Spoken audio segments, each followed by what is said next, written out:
Hari ini saya ingin mengajar sesuatu yang rasanya sudah kita dengar berkali-kali. Ya bahkan Anda sering dikhotbahkan, tapi waktu saya membaca kembali catatan saya dan saya semakin tenggelam di dalam kasih Tuhan, saya merasa ini sesuatu yang menjadi berkat buat saya. Saya berharap ini juga bisa menjadi berkat bagi Anda. Matius pasal 18 ayat ke-21. Matius 18 ayat yang ke-21 bunyi begini, saudara. Kemudian datanglah Petrus dan berkata kepada Yesus, Tuhan, sampai berapa kali aku harus mengampuni saudaraku jika ia berbuat dosa terhadap aku? Sampai 7 kali. Ini Petrus katakan ya kepada Yesus dan bertanya, sepertinya nada bertanya, tetapi sebetulnya dia sudah memberi jawaban sendiri. Dia bertanya, dia menjawab sendiri.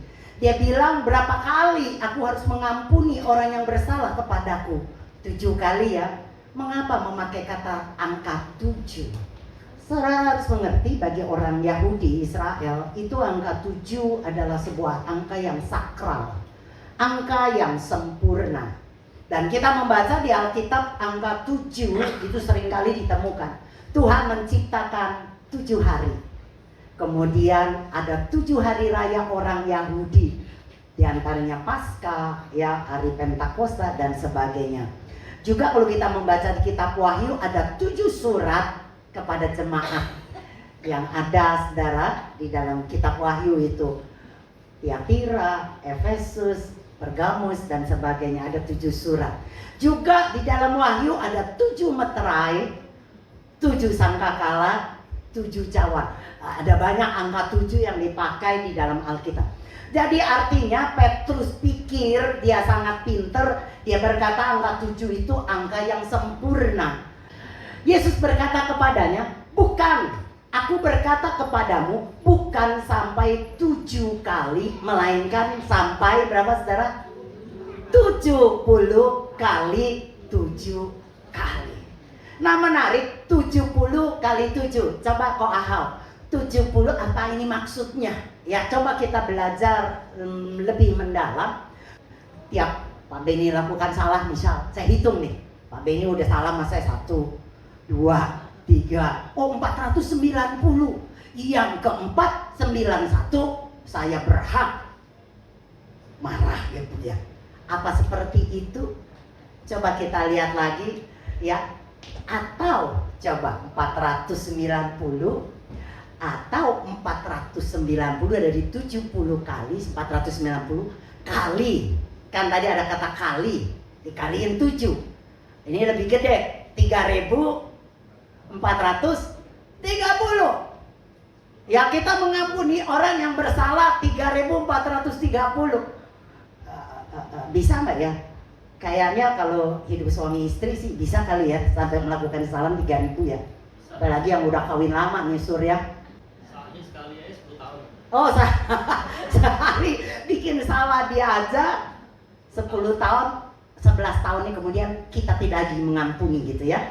Apa seperti itu Tuhan ngajar? Coba, atau lihat nih, 70 ada 7 kali, 70 kali 70 kali 70 kali 70 kali 70 kali 70 kali 70, saya mendapatkan angka berapa? 8 miliar, kayaknya lebih bro. 8 triliun, 8.000 triliun, 8 triliun. Nah kita yang jadi miss guru nih, kalau dia salah nih, awas nih. Hah? Triliunnya berapa? 8 triliun, enggak 80 triliun, 8 triliun. Itu yang Yesus maksudkan. 70 kali 7 kali bukanlah merupakan sebuah angka menurut saya, tetapi itu lihat 8 triliun itu adalah suatu pengampunan yang tak terbatas, yang nggak kenal waktu. Pokoknya setiap dia bikin salah ampuni gitu ya. Nah menariknya nih, menarik, ini sebuah hitung-hitungan yang menarik buat saya ya. Dikatakan sebab hal kerajaan sorga seumpama seorang raja yang hendak mengadakan apa saudara? Garis bawahi. Raja itu mewakili kerajaan sorga. Artinya Bapa kita yang di surga itu ternyata mengadakan perhitungan. Wait, garis bawahi. Setiap Anda salah, Tuhan hitung loh. Ini ayatnya. Jadi bukan berarti Tuhan itu cuek waktu Anda bikin salah, didiemin. Tetapi ayat ini mengajar Tuhan mengadakan perhitungan dengan hamba-hambanya. Kita bikin dosa, salah, dihitung. Tapi jangan lupa waktu kita buat baik juga dihitung. Karena Bapa bukanlah Bapa yang buta, tetapi matanya tertuju kepada anak-anaknya. Nah, ini menarik. Bentar, ya. Dan lihat saudara, ayat berikutnya mengadakan perhitungan. Setelah ia mulai mengadakan perhitungan itu, dihadapkanlah kepadanya seorang yang berhutang 10.000 talenta. 10.000. Satu talenta 6.000 dinar. Ya, dia hutang 10.000 talenta. Satu talenta 6.000. Jadi 10.000 talenta kaliin 6.000. Oke? Ini matematika yang gampang, hitung-hitungannya. Anak TK juga pasti bisa sih. Jadi utangnya 6.000, jadi 60 juta, ya, 60 juta dinar. Terus klik. Ini udah paham ya? Lagi lanjut kok. Ini 600. Ya, 60 juta dibagi 300. Dari mana 300? Upah 1 tahun kan? Dia kerja 1 dinar. Setahun dia dapat 300 dinar. Oke? Utang 60 juta. Sehari kerja 1 dinar, setahun 300 dinar. Jadi utangnya 60 juta dibagi 300, maka kita mendapatkan angka berapa? 200.000. Bukan cuma 200 tahun, kita umur kita aja 70 tahun, udah puji Tuhan kata Alkitab. Usia kita 70 tahun aja sebuah anugerah. Jadi saudara, 200.000 tahun. Ada yang berani mengatakan saya akan umur saya 200.000 tahun. Rasanya lagu aja batasnya berapa tuh? 1.000 tahun.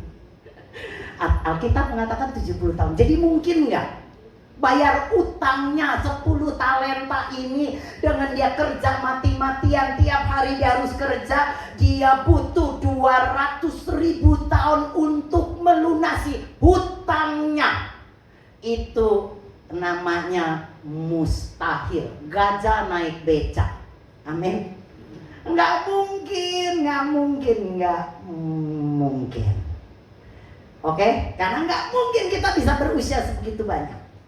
Jadi kita tadi sudah membuktikan utangnya nggak mungkin kebayar.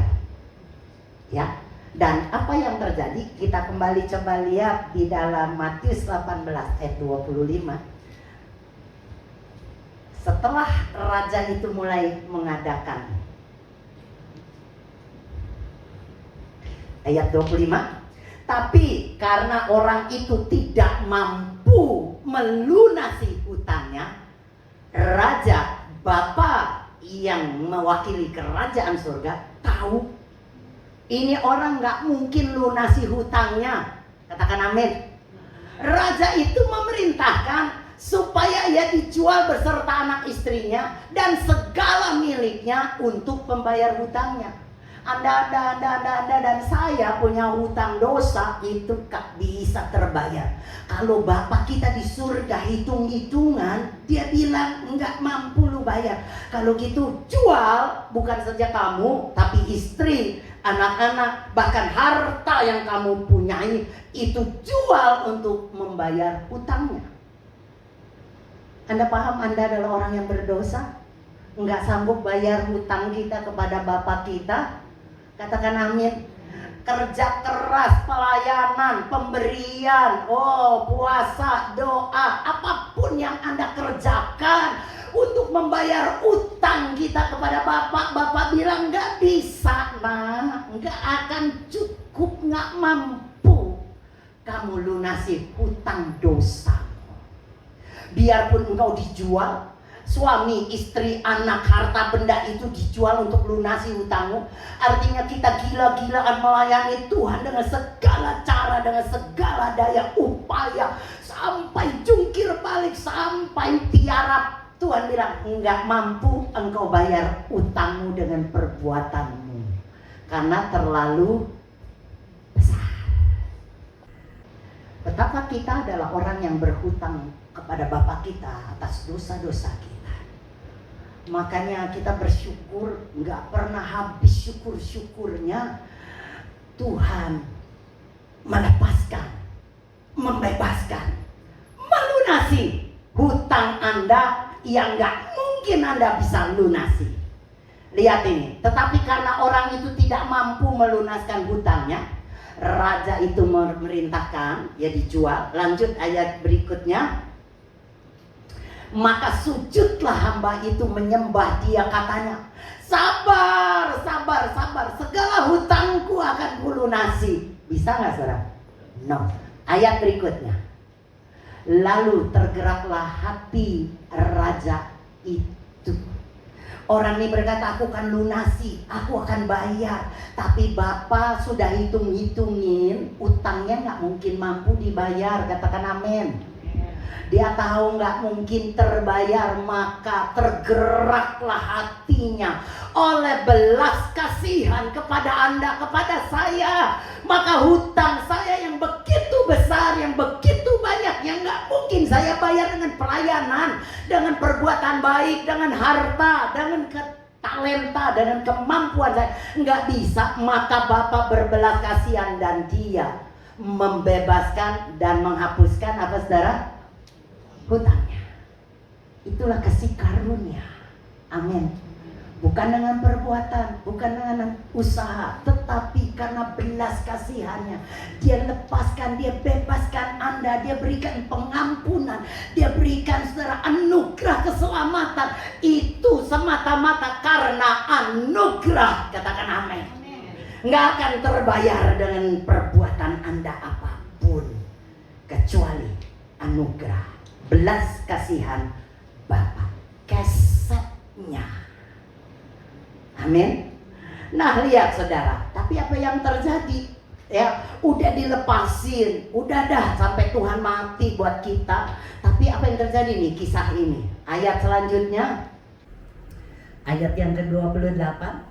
Tetapi ketika hamba itu keluar, ia bertemu dengan seorang hamba lain. Ia utang sama dia nih 100 dinar.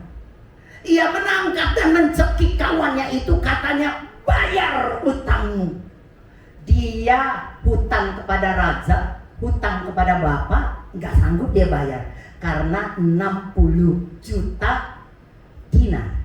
Ketemu sama orang lain yang utang sama dia cuma 100 dinar. Dia utang sama bapak 60 juta dinar. Ketemu sama temennya orang lain yang utang sama dia 100 dinar. Tadi kita sudah sepakat 1 hari upah pekerja kurang lebih kalau dikursin sekarang 200.000. 200.000. Jadi temennya itu utang sama dia berapa? Gampang banget saudara, 100 dinar dikali 200.000. Jadi ngutangnya cuma 20 juta. Iya, 60 juta dinar. Kalau dirupiahkan tadi 8 triliun. Benar ya? Dia utang sama bapak 8 triliun, kurang lebih 8 triliun uang rupiah kita. Orang lain utang dia 20 juta. Yang dia buat, apakah dia juga memberikan pembebasan, kelepasan kepada orang yang utangnya cuma 20 juta padahal dia udah dilunasi 8 triliun? Apa yang kita baca kisah ini saudara? Maka sujudlah kawannya itu dan memohon kepadanya, sabar, utangku akan kulunaskan. Sama permohonannya. Dia pun minta, sabar raja, aku akan bayar hutangku. Walaupun tuh raja udah tahu nonsen, mustahil 60 juta talenta, 60 juta dinar, kurang lebih di kursi 8 triliun lu mau bayar pakai apa? Kerja aja sehari cuma 200.000. Tetapi ia menolak dan menyerahkan kawannya itu ke dalam penjara sampai dilunaskan hutangnya. Kalau kita pikir nih, orang kok begitu ya, dilunasi 8 triliun, orang utangnya 20 juta, kejem banget sih. Tapi tahukah kisah ini adalah Anda dan saya? Betapa banyak kita diampuni sama Bapa, begitu tak terbatas, tak terbayar hutang kita, tapi Bapa ampuni dengan anugerahnya. Tapi pada waktu orang lain bikin salah, kita bilang, bayar. Lu gak bayar, gua penjarain. Kita diampuni dengan Bapa, murah hati, tapi kita mengampuni orang susah, Bo. Kita mengasihi orang yang baik gampang, tapi bagaimana dengan orang yang menyakiti kita berulang-ulang, terus sakiti. Apakah kita bisa mengasihi dia? Mengasihi dong, Bu. 70 kali 7, Bu. 70 sekarang udah ngerti, 70 kali 70. Dapat angka yang gak terbatas itu. Mesti mengampuni. Kalau nggak mengampuni, lu nggak diampuni sama Bapak lu. Betul nggak, saudara?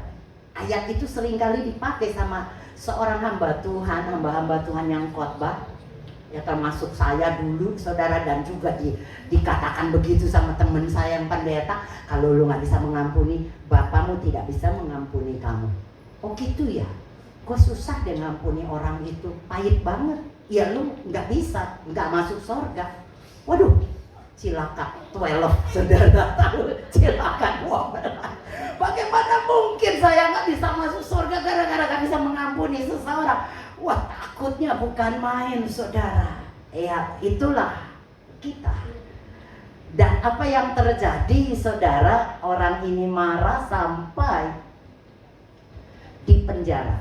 Kita lihat lagi ayatnya. Lanjut, melihat itu kawan-kawannya yang lain sangat sedih, menyampaikan segala yang terjadi kepada raja mereka. Raja itu menyuruh memanggil orang itu, berkata kepadanya, hai hamba yang jahat, seluruh hutangmu telah kuhapuskan karena engkau memohon kepadaku. Lanjut, bukankah engkau pun harus mengasihi kawanmu seperti aku telah mengasihi engkau? Lanjut, maka marahlah tuannya itu dan menyerahkannya kepada algojo sampai ia melunaskan seluruh hutangnya. Waktu lalu dulu saya nggak ngerti baca ayat ini, saya menjadi sebuah ketakutan yang luar biasa. Bahwa pada waktu Anda tidak bisa mengampuni orang lain, maka kita tidak diampuni. Paham ini? Tetapi ini menarik. Saya membaca dengan lebih teliti, ya, marahlah tuannya itu menyerahkannya kepada algojo. Jadi orang yang nggak bisa mengampuni sesamanya dipenjara dan diserahkan kepada algojo. Algojo di dalam bahasa Inggrisnya itu memakai tormentors. Apa itu tormentors? Itu penyiksa. Jadi bagi kita yang nggak bisa mengampuni, yang nggak bisa memberikan pengampunan kepada orang lain, kita akan dipenjara. Dipenjara dalam hal apa? Bukan penjara fisik, tapi dipenjara dengan kebencian, dipenjara dengan kemarahan, dipenjara dengan kepahitan, dipenjara dengan kekecewaan, dan akhirnya penyiksa algojo itu merusak hidup kita. Maka nggak aneh setiap orang yang nggak bisa mengampuni akan banyak terserang sakit penyakit yang kadangkala dokter tidak bisa prediksi. Dicek semua keadaannya bagus, dicek lab darah semuanya oke, tapi kenapa ya kok sakit? Nggak tahu. tahu, udah dicek ke dokter A, ke dokter B, ke dokter C, tapi ternyata kok enggak pernah ada penyakitnya, padahal dia sakit. Anda tangkap itu? Itu adalah karena dia disiksa oleh algojo, penyiksa-penyiksa di dalam penjara hatinya yang enggak bisa mengampuni. Katakan amin, saudara. Nah,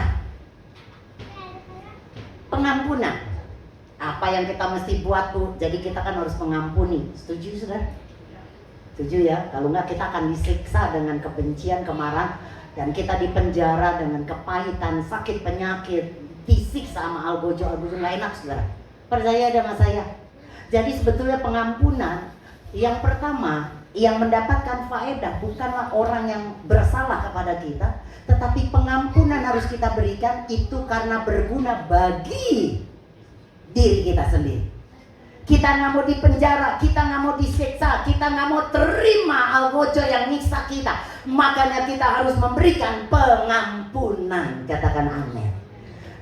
Tapi seringkali kita berkata, gua nggak mampu mengampuni. Kita berdoa, Tuhan kuatkan hatiku supaya aku bisa mengampuni. Saya merenung dan merenung, saudara. Pengampunan bukanlah cerita tentang kekuatan kita, bukanlah cerita kita minta kekuatan Bapa, kita bukan minta dimampukan, karena sebetulnya kalau Tuhan perintahkan kamu ampuni, Dia sudah berikan kemampuan itu kepada kita. Nggak mungkin Tuhan perintahkan sesuatu perintah yang Dia tahu Anda dan saya nggak bisa lakukan. Tetapi pengampunan itu bukanlah tentang kemampuan, tetapi adalah merupakan kemauan. Katakan kemauan, keinginan. Pengampunan bukan cerita tentang kuatkan saya, mampukan saya, enggak. Tetapi pengampunan adalah merupakan sebuah keinginan. Saya mau mengampuni, saya mau Tuhan. Saya mau Tuhan. Tuhan sudah berikan kita kemampuan. Asal kita mau saja, maka kita bisa. Katakan amin. Nah, yang menarik lagi soal pengampunan. Orang berkata pengampunan itu melupakan. Saya berkata itu salah besar. Anda dan saya dirancang dengan otak yang paling canggih, yang lebih daripada komputer. Komputer salah bisa delete, kita bisa hapus, tapi otak Anda dirancang Bapa kita begitu canggih, terekam di dalam otak, nggak bisa lupa. Amin. Jadi kalau kita memberikan pengampunan, lupakan, nggak bisa. Kita bukanlah komputer yang di-delete, hapus, delete, nggak bisa. Pengampunan bukanlah melupakan. Sekali lagi, pengampunan bukanlah berarti melupakan, karena Anda dan saya tidak bisa melupakan. Semakin kita berusaha melupakan, semakin ingat. Seperti luka bisul ya, atau luka tergores, Anda perlu diobati terus. Hari ini dikasih gitu ya, antiseptik, kasih obat, kan nggak langsung sembuh. Tapi kita butuh waktu. Entah itu mungkin 1 hari, 1 bulan, 1 minggu, 1 tahun. Luka itu berangsur-angsur sembuh. Luka memerlukan waktu, tapi waktu tidak menyembuhkan luka. Maksud saya, ada banyak orang berkata, udahlah nanti waktu juga akan membuat kamu lupa. No. Waktu berlalu dari kecil. Kalau Anda disakiti oleh ayahmu, ya, dipukul sama ayahmu, diomelin sama papamu, menyakiti hatimu, itu anak nggak lupa loh sampai tua. Setuju? Benar nggak sih Pak, Bu? Makanya jangan nyakiti anakmu, karena anakmu akan ingat terus perkataan papanya yang menyakiti. Jadi saya berkata nih, bapak-bapak, ibu-ibu, kalau mau marah sama anak, perhatikan ucapanmu, karena itu akan diingat sama anakmu sampai tua. Karena nggak bisa lupa, ini sudah terekam. Pengampunan bukan soal melupakan. Kalau Anda berkata saya mau lupakan semua kesalahan dia, itu buat saya sombong. Tetapi pengampunan adalah kita masih bisa mengingat kesalahan dia, tapi kita nggak lagi sakit. Di sini nggak lagi. Ada paham? Dan yang membuat kita jadi sulit mengampuni karena kita pikir gua nggak bisa lupa. Ya memang bukan lupa kan, tapi tidak ada lagi sengatnya, nggak ada rasa sakitnya. Itu berarti Anda sudah mengampuni. Satu lagi, mengampuni tidak selalu terjadi rekonsiliasi. Rekonsiliasi apa rekonsiliasi? Kita sering dengar banget rekonsiliasi. Apa itu rekonsiliasi? Rekonsiliasi adalah memulihkan hubungan pada keadaan semula.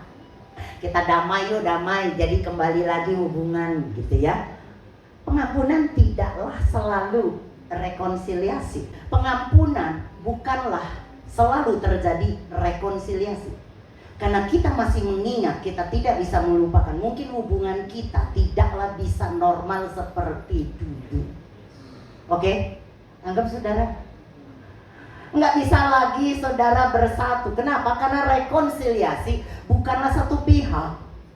Saya mau damai, saya mau, tapi orang lain yang buat salah tidak mau berdamai sama kita. Yang salah tidak mau berubah. Apakah bisa terjadi rekonsiliasi?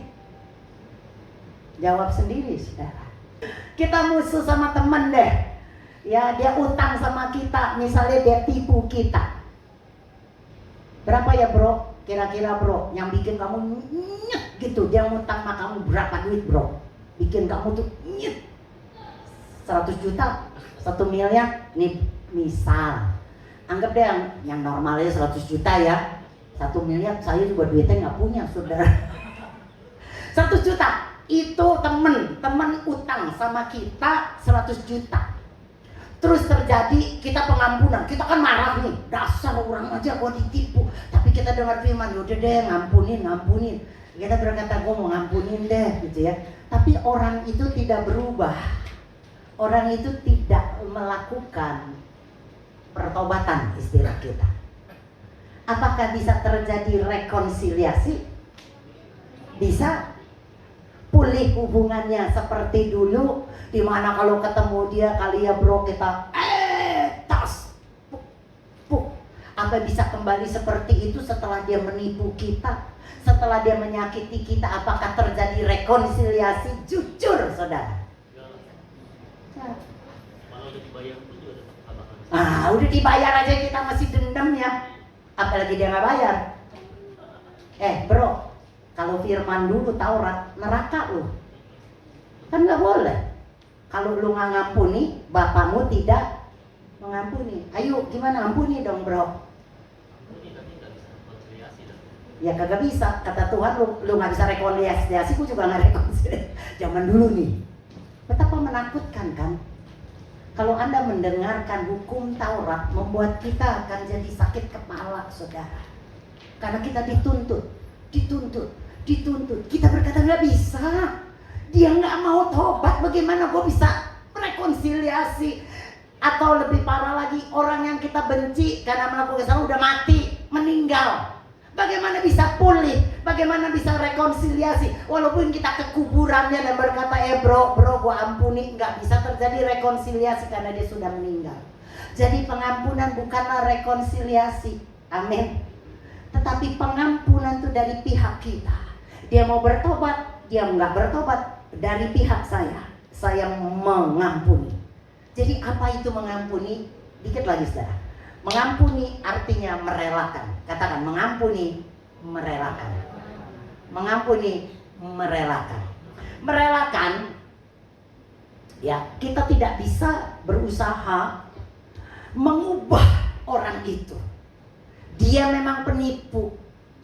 Kita nggak bisa mengubah penipu jadi orang baik. Bukanlah Anda. Kita usahakan, kita akan semakin terpuruk dengan kebencian karena kita tidak mampu mengubah orang. Katakan amin. Kadang bisa. Begitu juga dalam hubungan suami istri. Tidak akan pernah bisa mengubah pasanganmu Kalau engkau mau mengampuni suamimu yang suka bikin salah, atau buat pengampunan buat istrimu yang selalu melakukan salah, ingat, merelakan. Artinya enggak berusaha mengubah orang itu. Karena semakin engkau berusaha mengubah, engkau akan semakin terpuruk dan kebencian. Dia nggak berubah-ubah dari dulu, dari sejak kawin begini sampai udah tua 40 tahun nikah kagak berubah. Anda akan dipenjara, disiksa sama algojo. Tetapi pengampunan adalah kemauan.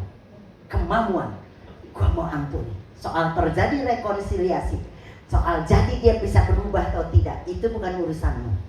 Yang penting pengampunan adalah merelakan. Sejauh timur, haleluya. Kita bangkit berdiri dan kita mau katakan ini. Sejauh timur, Amin, Bapak. dari barat Engkau membuang dosa. Betapa kami bersyukur ya Bapakku. Tiada kau ingat lagi. Engkau tidak ingat, engkau tidak hitung akan pelanggaran kami. Karena kalau engkau hitung, kami tidak akan mampu membayar dosa. Begitu banyak, begitu besar, begitu dahsyat kesalahan dan dosa yang kita buat terhadap Bapa kita yang ada di surga. Kalau dia hitung-hitung akan dosa-dosa kita, kita tidak akan ada hidup sampai hari ini. Kalau dia memakai kekudusannya, maka anda yang kotor tidak akan bisa berhadapan dengan dia. Karena anda akan hangus, anda akan mati terbakar karena kekudusan dan kesuciannya. Imam di zaman dulu saja tidak bisa menyentuh kekudusan Tuhan karena dia terlalu kudus. Tetapi di zaman kasih karunia, Anda bisa menghampiri tatanya dengan penuh keberanian dan berkata, ya Aba, ya Bapa, yang gak pernah dinikmati oleh orang-orang di zaman dulu. Kalau Anda tahu itu, seharusnya Anda sadar betapa Bapa mengasihimu, mencintaimu, memberikan pengampunan yang tak terbatas.